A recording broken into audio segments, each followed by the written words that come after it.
And welcome to Time About the Movies. Today we are taking a look at the two films that make up June 1st, 2012.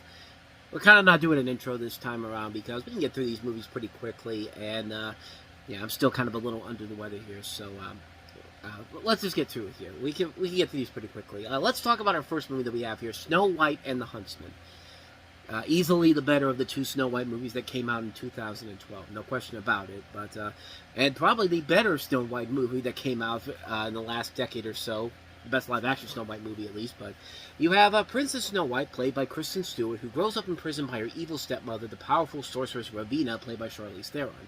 After Snow White escapes into the forest, Ravenna enlists a huntsman named Eric, played by Chris Hemsworth, to capture her. But he eventually becomes Snow White's companion in a quest to overthrow Ravenna and end her dark reign. So I like this one a lot more than Mirror Mirror, and I liked it more because Mirror Mirror seemed like it had its head so far of its own ass. I mean, it was a movie that was supposed to be a comedy, but a self-referential comedy, and a badly put-together self-referential comedy, because, I mean, it's a movie that has its head so far of its own butt, and its pretentiousness while also trying to be funny, too. This one takes itself, granted, a little more seriously than it should, but it's actually a movie where you feel like you got more than your money's worth with it. I mean, it's a movie that I think is a whole lot better than Mirror Mirror on so many levels. I think it's great because it's a movie that knows what it is. It can be fun, over-the-top action with a lot of, as well also being kind of a darker, more bleaker story. And the visual efforts of the movie work pretty well to the film's advantage. The music overall is really good by James Newton Howard. The casting overall is really good. Kristen Stewart, I thought, was actually really good as Snow White in this. You know, another one of those movies that makes you realize, yeah, Twilight was really bringing a lot of these actors down, because Kristen Stewart was really good in this film. And you really do like Charlize Theron playing the bad guy in this. She actually was a ton of fun in here. Chris Hemsworth's very good in here playing Eric, the Huntsman. And there is a lot of fun elements to it. It's a very fun movie. It's a movie that works because it isn't just doing the same story of Snow White and the Seven Dwarfs all over again. It's taking chances with it, and it works very well to the film's advantages. And it helps that you got some talented writers on board here. Evan Dougherty, you have John Lee Hancock, who gave us The Blind Side, Hossein Amini, who gave us Drive. The director of this is Rupert Sanders, who I think this actually was his directorial debut, if I'm not mistaken. Yeah, it was his directorial debut, and it was actually the best thing he ever directed, because his next two movies were the infamous Ghost in the Shell, and more recently, the Crow remake, and those were great movies, right? No, of course they weren't. That's why I brought them up, but this movie overall was a lot of fun. It's not a classic by any means necessary, but I thought the movie was a ton of fun overall. It delivered what Mirror Mirror didn't deliver on. It was over the top, but not in a way where it completely ruined the film. It works because it's just a fun film overall. It's a fun summer blockbuster movie mixed in with a classic fairy tale in Snow White. I think it's done very well. I think it's well put together. It's a very good film. But don't worry, folks. They will completely ruin it with a spin-off film that comes after this with the Huntsman Winter's War in 4 years' time. Yeah, they literally ruined this movie within a span of a spin-off movie. Not even a sequel, but a spin-off film, because Kristen Stewart didn't want to be involved in this, and so they brought in Hemsworth and Theron because they were the two things most people took note of in this, but you get the idea. Winter's War, not a great movie. We'll delve more into that in about 4 years' time, but Snow White and the Huntsman overall, I really enjoyed the hell out of it, So let's go ahead and move on to the other over-the-top fun film that came out this weekend, or at least that's what they want you to think it is, Pirahna 3 Double D! I don't even know what I'm doing here, so I'm just going to go right to the clip. Get wild! Tell me you did not replace our lifeguards with strippers. Water-certified strippers. Mommy, I got bit. It was a fish. It was not a piranha. Received it back. These piranha are revolving. Just when you thought it was safe to put your 3D glasses back on. Bring me my legs. Pirahna 3 Double D. People are dying.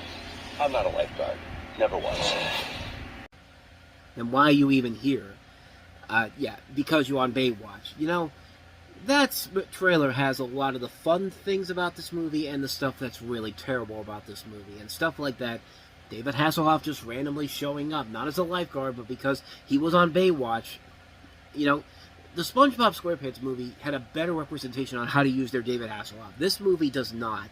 And yeah, like I said, this is one of the many things that makes this not as good as the original Pirahna 3D was. You have the events taking place after those in the previous film, including a school of bloodthirsty prehistoric carnivorous piranhas invading a new open water park in Arizona.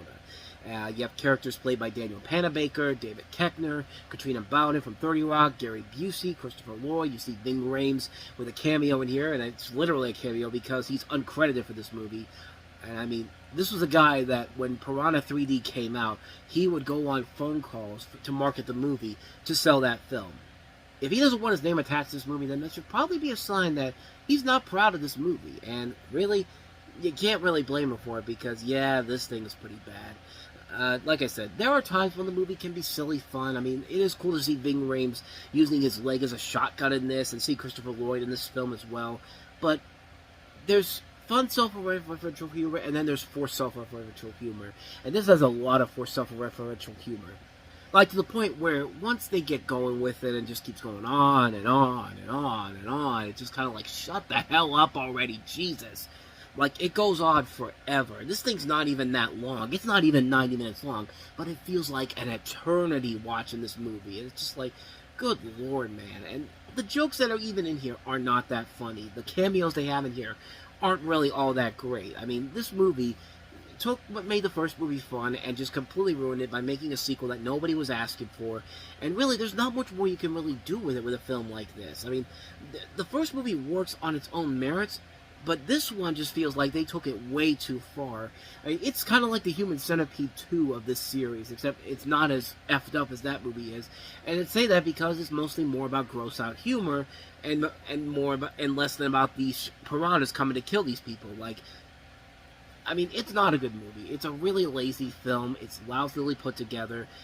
The few funny moments in here are not worth your time at all. Avoid Pirahna 3DD like the plague. Plain and simple. And thus, with all that said, we wrap up another episode of Time About the Movies. Next time we meet, we'll take a look at 4 more movies, including a couple of big summer blockbusters. We have the 3rd installment in the Madagascar series, Madagascar 3, Europe's Most Wanted. We also have Ridley Scott returning to the franchise he created with Alien.